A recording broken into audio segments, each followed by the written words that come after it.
सतगुरु की मैं बलिहारी जो जामन मरण मिटाई। जा सतगुरु की मैं बलिहारी जो जामन मरण मिटावे, जन्म मरण मिटा दे। तो रामानंद जी ने कहा, बच्चा मैंने तो आज तक जिससे भी ज्ञान सुना है स्वर्ग से ऊपर कोई स्थान नहीं, और श्री कृष्ण और विष्णु और शंकर से ऊपर मैंने भगवान नहीं सुना। अब इनकी पूजा छोड़कर मैं और की पूजा कैसे करूं, कैसे विश्वास करूं? बालक तेरे पे मैंने 104 वर्ष का वर्द हो गया। अब आप जो बताने जा रहे हो कि परमात्मा और है, क्योंकि परमेश्वर कबीर जी ने सारा कुछ बताया, आपकी गीता जी में लिखा है 18वें अध्याय के 62वें श्लोक में, 18वें अध्याय के 66वें श्लोक में आपका गीता ज्ञानदाता कहता कि तू सर्वधर्मान परित्यज मामेकम शरणम व्रज, तो सर्वभाव से उस परमेश्वर की शरण में जा और उसी की कृपा से तू परम शांति को प्राप्त हो। अब उनको कंठस्थ याद थे, ब्राह्मण थे, वो तो सारी याद थी, पूरी गीता कंठस्थ याद थी, सब श्लोक याद थे। तो रामानंद जी ने कहा कि भगवान हम तो व्रज का अर्थ उल्टा ही लगाए बैठे थे। तो परमात्मा ने कहा अब उल्टा कर लो, क्योंकि गाड़ी को उल्टा डाल ले तो चले नहीं, गाड़ी को सीधा ही खड़ा करना पड़ेगा। अब परमात्मा ने कहा कि उसकी शरण में जाने के लिए जो साधना है वो 17वें अध्याय के 23वें श्लोक में लिखा। ये तत् और सत मेरे पास है, ये मंत्र कबीर साहब ने कहा था रामानंद जी को।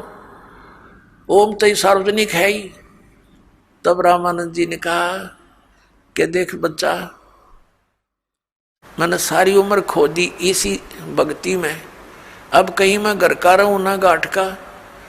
104 वर्ष का बूढ़ा हो गया, आप साधना बताओ, कहीं प्रमाण दिखाई देता नहीं। ठीक है, ये गीता जी का मंत्र तो मैंने याद है, ओम तत्सत, लेकिन ये सब कुछ देख कर भी विश्वास नहीं हो पा रहा मुझे। तो परमात्मा कहने लगे कि हमारी बात पर जो विश्वास करेगा तो उसको हम प्रमाण भी दिखा देंगे। रामानंद जी ने कहा देखो, मैं 16 साल की उम्र से लगा था और आज तक मैं यही साधना करता हूं। मैंने पूरा शरीर अपना साध रखा है, समाधिस्थ भी होता हूं। परमात्मा ने कहा आप समाधिस्थ हो कि कहाँ तक पहुंचते हो समाधि में? अब वो समाधिस्थ हो गया, अभ्यास था डेली का, योग युक्त होने का, एकदम समाधिस्थ हो गए। और समाधि क्या है? सपना सा होया करता है, सपना सा। एक ऐसी स्थिति आ जाती है कि वो भूल जाता है मैं कहाँ बैठा हूँ और ऊपर के जो साजबाज दिखाई देना शुरू कर देता है। तो परमात्मा उनके साथ साथ जा रहे हैं। रामानंद जी पहुंच गए, आगे त्रिकुटी पर पहुंच जाता है प्राणी। है ओम नाम के जाप का साधक त्रिकुटी पर जाता है। वैसे भी जो अन्य साधना करते हैं वो भी जो धर्मी पुरुष होते हैं वो सीधे त्रिकुटी पर ही पहुंचते हैं। वहां से फिर 3 रास्ते बन जाते हैं। परमात्मा ने कहा कि यहाँ आगे कहाँ जाओगे स्वामी जी? समाधि दशा में बातें हो रही जैसे स्वप्न में होते हैं। अब रामानंद जी कहता आगे मुझे पता नहीं, मैं तो यहीं तक पहुंच पाता हूँ।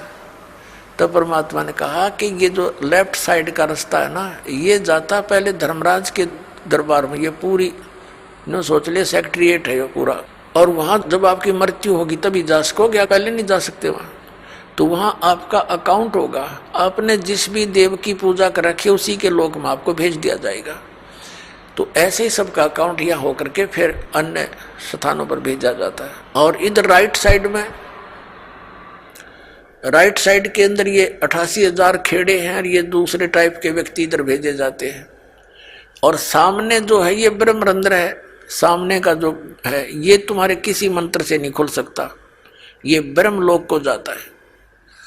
आपके पास जो मंत्र हैं आप जाप करते हो, ओम नमः शिवाय या ओम भगवते वासुदेव या हरे राम कृष्ण राधे श्याम, इन करके जाप देख लो आप। रामानंद जी ने सारा कुछ कर लिया लेकिन वो गेट नहीं खुला। तो परमात्मा ने कहा मैं खोलूं मेरे सतनाम से? परमात्मा ने कहा देख कि मैं सिमरण करता हूँ सतनाम का। वो तो मालिक थे, सिमरण किया, एकदम सामने का गेट न पट दे ही खुल गया। अका जाए मेरे साथ। उनके अंदर जाते ही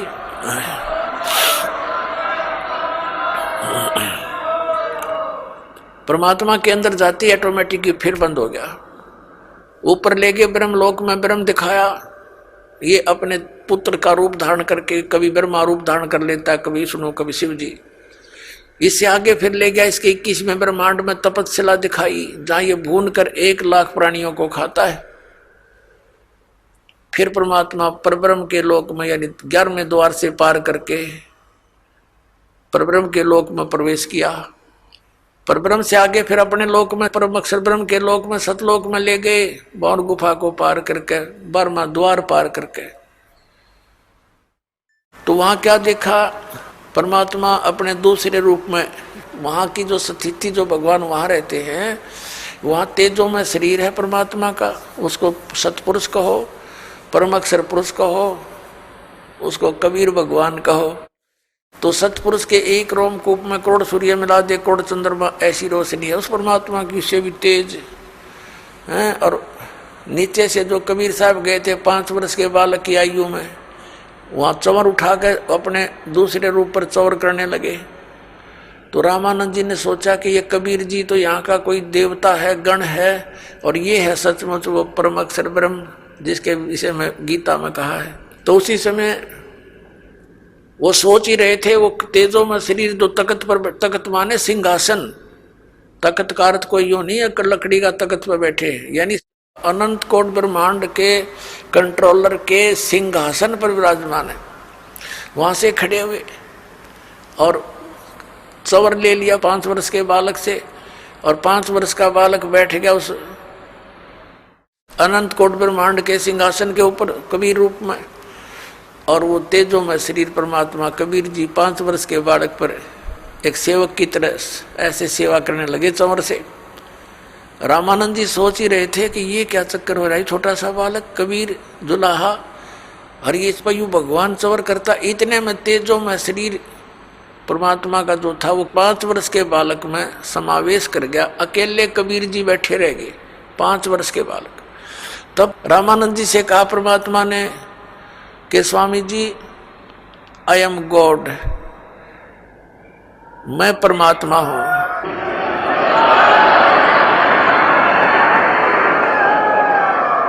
और तुम मेरे बच्चे हो, वहां काल के जाल में हो, देख झांक कर उस नरक में जहां तुम रह रहे हो। रामानंद जी ने नीचे देखा तो तेरे की यहाँ तो ऐसे दिखे जैसे कीड़े मकोड़े चल रहे होते इस नरक में। इसका सारे जो यहाँ के राष्ट्रपति और प्रधानमंत्री चाहे सब कुछ हो, वो सतलोक की तुलना में ऐसा गंध दिखाई देता है।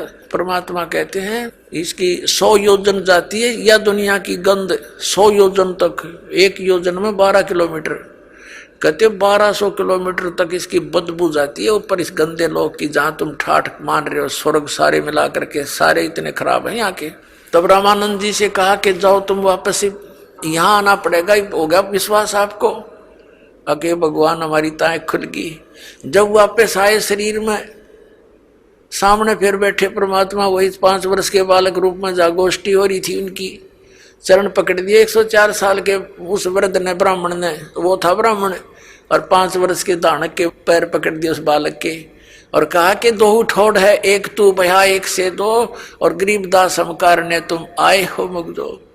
तुम साहेब तुम संत हो, तुम सतगुरु तुम हंस, और गरीबदास तेरे रूप में और न दूजा अंश। बोलो सतगुरुदेव।